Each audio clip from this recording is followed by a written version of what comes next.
टीकमगढ़ क्षेत्र में रविवार को पश्चिमी विक्षोभ के असर से आसमान में बादल छाए रहे और हल्का कोहरा भी देखा गया।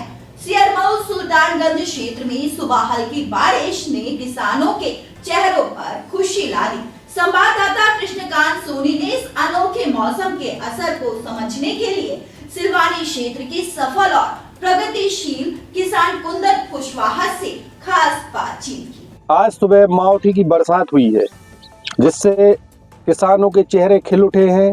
हमारे साथ एक सफल किसान जो प्रदेश स्तर पर पुरस्कार प्राप्त कर चुके हैं, वो हमारे साथ हैं। अब उनसे हम इस बरसात के बारे में चर्चा करेंगे, कितना फायदा कितना नुकसान किसानों को है और क्या उपाय है, इस बारे में हम हमारे सफल किसान कुंदन भैया से बात करेंगे। कुंदन भैया, जी, ये जो बरसात हुई है मावठी की सुबह, जी, इससे किसानों को कितना फायदा है?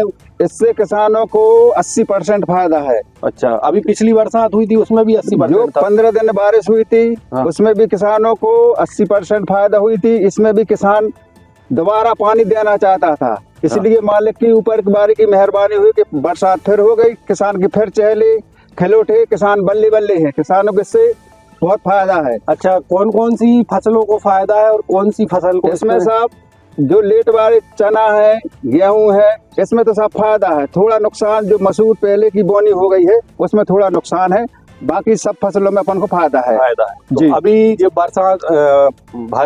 बरसात हुई है, जी।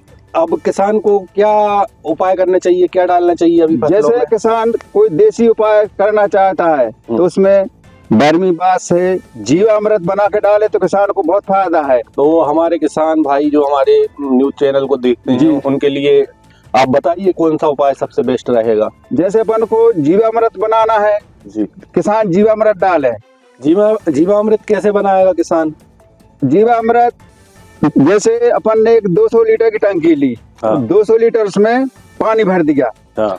अब उसमें अब अपन को जीवामृत कैसे बनाना है, उसमें डालना है अपन को देसी गाय का 3 किलो गोबर और 3 लीटर डालना है उसमें गौमूत्र और 3 लीटर 1 किलो बेसन और 1 किलो गुड़ और बरगद की जड़ की जीवित मिट्टी, जिस सब बरिया यानी बरगद की जीवित मिट्टी, वो इसलिए कि बरगद तरह की माटी होती गुण भरपूर और करे खेत में आया असर जैसे हो भभूत। जैसे आपने देखा किसी को भूत पलित लग जाते हैं या बिच्छू भी काट देता है तो पंडा मंत्र के द्वारा उसको उतार देते हैं। ऐसे जो बरिया की किसानों के लिए मिट्टी है, पंडा का काम करती है। तो जे अपन ने बताया, जे अपन को पूरा मिक्स करना है टंकी में, उसको सुई की तरह उसको घुमाना है। जे करीब 6-7 दिन में टॉनिक तैयार हो जाएगा। आप कोई सी फसल में भी डालो, आपका पाले पे भी काम करेगी, मन उसका डालने का नियम है। 15 दिन में 20 दिन के अंतर में ये डाल हो जाए तो फसल को टालने का काम करती है और अपने रोग दोग मच्छर माहू कुछ नहीं लगती उसमें। अच्छा, इसमें खर्चा कितना आता है? खर्चा कुछ नहीं लगता, अपना क्या है 1 किलो बेसन लगेगा और 1 किलो गुड़।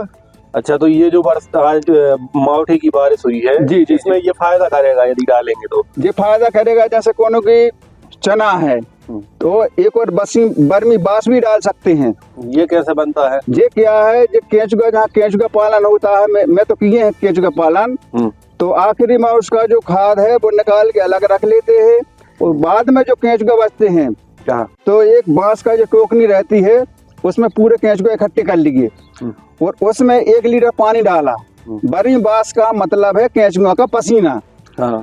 तो वो अपन ने 1 लीटर पानी डाला तो वो छट के केंचुआ का पसीना नीचे बर्तन में आ जाएगा। वो बर्तन में लेके अपने स्प्रे से आप अपनी फसल में छिड़क सकते हैं। तो बिल्कुल जैविक उपाय है, कोई रासायनिक खाद का उपयोग नहीं है इसमें? बिल्कुल जैविक। अच्छा, और क्या संदेश देना चाहेंगे आप?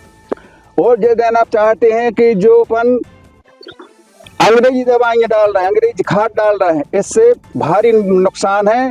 जो खाएगा तो उसको बहुत सारी आजकल बीमारी हो रही है पेस्टिसाइड से, जैसे कैंसर है, टीबी है, हार्ट की भी बीमारी है। किसान कम से कम 1 एकड़ में स्वयं की फसल तैयार करे और जैविक तरीके से काम करे, जैसे